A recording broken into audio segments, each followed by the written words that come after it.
There's some things I really can't stand. Like what? Well, I don't like rap, because the voice is always the same. In the alternative rock universe, few figures are as polarizing as Morrissey. Bless you, I love you, thank you. The former Smiths frontman has never been one to keep his opinions to himself, especially when it comes to fellow musicians. At least from a distance, look as if you know what you're doing. And I can manage that. His razor-sharp wit and brutal honesty have made him both beloved and feared throughout the music industry. Morrissey built his reputation on more than just haunting melodies and poetic lyrics. Lord knows it would be the first time. He became equally famous for his scathing public comments about other artists, delivered with the precision of a literary assassin. No musician was safe from his cutting observations and merciless critiques. Throughout his decades-long career, Morrissey has turned interview sessions into battlegrounds where he destroyed reputations with single sentences. His victims ranged from pop superstars to indie darlings, and none escaped his verbal fury unscathed. These weren't casual disagreements between colleagues. They were calculated strikes designed to wound and humiliate. The confrontations we're about to examine have become legendary in music journalism circles. Each represents a moment when Morrissey's famous tongue proved more dangerous than any weapon. His targets never saw the attacks coming, and most never fully recovered from the damage. Prepare yourself for 6 brutal takedowns that reveal the darkest side of one of music's most articulate destroyers. These shocking revelations will show you why so many artists fear facing Morrissey's judgment. 6. Damon Albarn.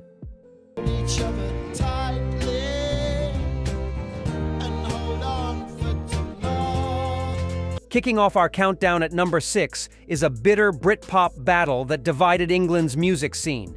Damon Albarn, the charismatic Blur frontman and creative force behind hits like Song 2, reportedly became Morrissey's target when the Manchester legend decided that Albarn represented everything fake about British alternative music.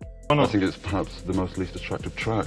I don't know, I can't explain it. It just didn't really strike me that much. The animosity allegedly began during the height of Britpop in the mid-1990s, when Blur was being celebrated as champions of authentic English culture.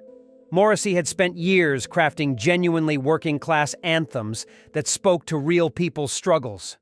Meanwhile, Albarn was achieving similar praise despite his privileged art school background and what Morrissey saw as calculated attempts to manufacture authentic British identity.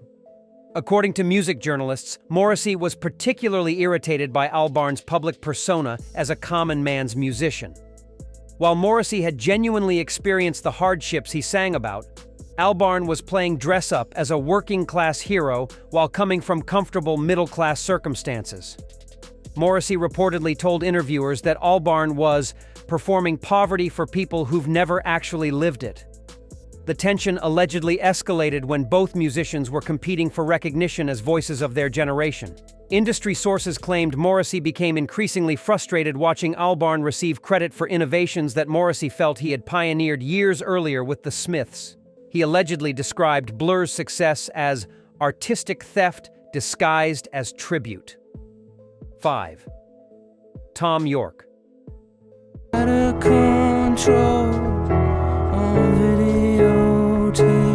Moving to number 5 is a clash between two masters of musical melancholy. Thom Yorke, the enigmatic Radiohead frontman behind groundbreaking albums like OK Computer, reportedly earned Morrissey's contempt when critics started comparing their approaches to existential despair. I've had very few experiences, but they have been bad, yes, and they were a very long time ago. And it's not something that I would like to... This battle represented a fundamental disagreement about how to express human suffering through music. The rivalry allegedly started in the late 1990s when Radiohead gained international acclaim for their dark, experimental soundscapes. Morrissey had built his entire career on articulating depression and alienation through beautiful melodies and clever wordplay. Suddenly, this Oxford band was receiving praise for expressing similar themes through electronic manipulation and abstract compositions that Morrissey found pretentious and cold. According to alternative music critics, Morrissey was especially annoyed by Yorke's intellectual approach to sadness. While Morrissey wrote about genuine emotional pain with wit and accessibility, Yorke was creating complex musical puzzles that required academic interpretation. Morrissey reportedly told music magazines that Radiohead made depression sound like a university lecture instead of actual human experience. The conflict allegedly deepened when both bands were featured in greatest depressing music lists side by side. Industry insiders claimed Morrissey felt insulted being compared to what he considered artificial emotional expression. He allegedly complained that Yorke was hiding behind computers and effects because he lacks the courage to be genuinely vulnerable. Yorke rarely responded to criticism and continued Radiohead's innovative musical journey. He occasionally mentioned the Smiths' influence in interviews, calling their music important. But Morrissey allegedly saw Radiohead's experimental approach as proof that modern musicians preferred technological tricks over authentic emotional communication and genuine artistic honesty. 4. Madonna.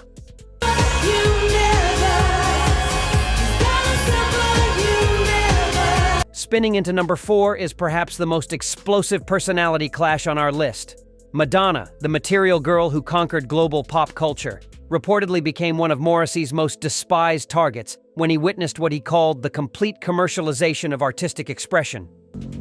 Female pop icon, if you like. I mean, what could follow Madonna in that sense? This feud represented everything Morrissey fought against in modern entertainment. The hatred allegedly began in the 1980s, when Madonna's calculated reinventions started dominating international headlines. Morrissey had dedicated his career to authentic self-expression and genuine artistic vulnerability. Meanwhile, Madonna was achieving unprecedented fame by constantly changing her image based on market research and commercial opportunities rather than personal growth or artistic necessity. According to entertainment reporters, Morrissey was particularly disgusted by Madonna's approach to controversy and sexuality. While Morrissey explored complex themes of desire and identity through sophisticated poetry, Madonna was generating publicity through shock tactics and provocative imagery designed purely for media attention. Morrissey reportedly described her career as prostituting art for profit without any concern for cultural consequences.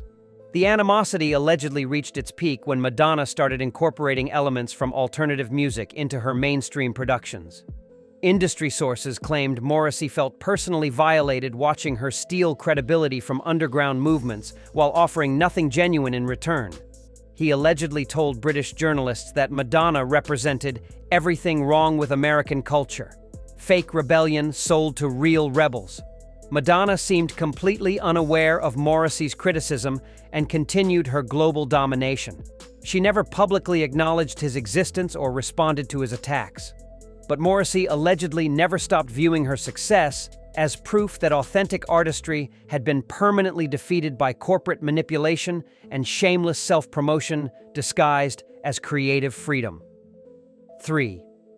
Ian Brown.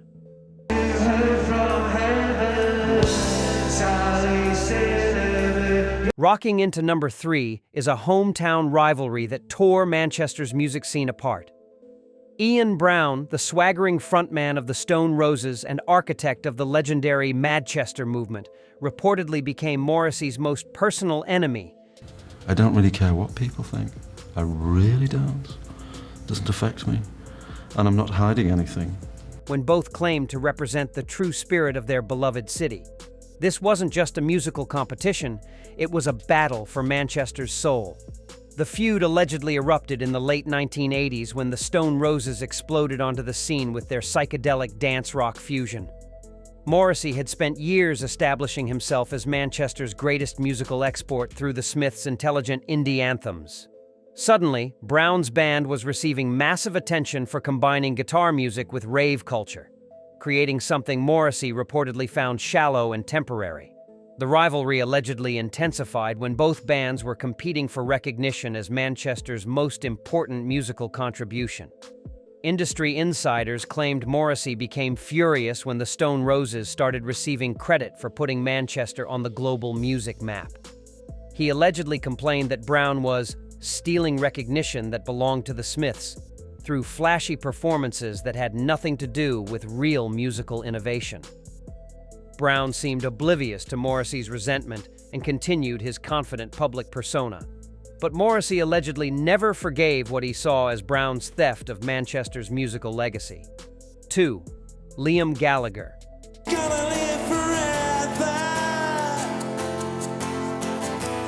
Charging into number 2 is the most explosive Manchester feud in music history. Liam Gallagher, the sneering Oasis frontman with an attitude bigger than his voice, reportedly became Morrissey's greatest nemesis when he claimed to be the new king of Manchester music. Being recalled, it could have killed 80 million Americans. This clash represented a generational war between sophisticated artistry and brash rock and roll arrogance. The battle allegedly began in the mid-1990s when Oasis burst onto the scene with massive anthems and even bigger egos. Morrissey had established himself as Manchester's poetic voice through intelligent lyrics and emotional depth. Then came Liam, strutting around stages and telling journalists that Oasis was the greatest band that ever existed, completely dismissing everything that came before them. According to the British music press, Morrissey was particularly enraged by Liam's dismissive comments about the Smiths' legacy. While Morrissey had crafted timeless songs about real human experiences, Liam was achieving fame through playground insults and childish behavior that made serious music look ridiculous. Morrissey reportedly told music journalists that Liam represented everything stupid about rock star culture without any of the talent to justify the attitude. The animosity allegedly exploded when both were competing for recognition as Manchester's greatest musical export. Industry sources claimed Morrissey was furious watching Liam receive international attention for what he considered amateur musicianship and infantile public behavior. He allegedly described Oasis as loud noise for people who mistake volume for passion and mistake arrogance for confidence.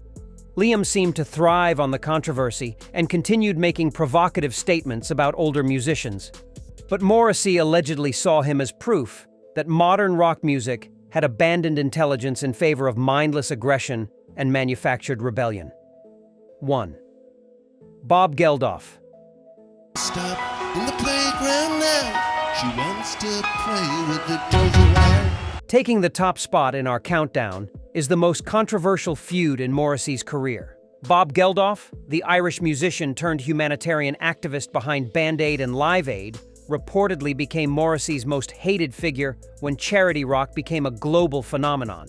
Erotic is, I don't know what I've never heard anybody say heteroerotic, so I don't know what homoerotic means. This wasn't just musical disagreement. It was a fundamental clash over whether musicians should save the world or focus on their art. The animosity allegedly exploded in 1984 when Geldof organized Band Aid's Do They Know It's Christmas to raise money for African famine relief. Morrissey had always believed that music should address social issues through honest artistic expression rather than feel-good charity singles. When Geldof started recruiting major artists for his humanitarian project, Morrissey reportedly saw it as emotional manipulation disguised as compassion. The feud allegedly reached nuclear levels when Morrissey publicly refused to participate in any charity collaborations. Industry sources claimed he became increasingly vocal about what he called celebrity activism that helps nobody except the celebrities involved. He allegedly described Geldof as using other people's suffering to build his own reputation as a saint. Geldof dismissed Morrissey's criticism as cynicism and continued his humanitarian work. But Morrissey allegedly never forgave what he saw as the commercialization of human compassion for publicity purposes. Those were the 6 musicians who felt Morrissey's legendary wrath. Which brutal takedown shocked you most? Drop your reactions below, hit subscribe, and prepare for more savage music industry battles.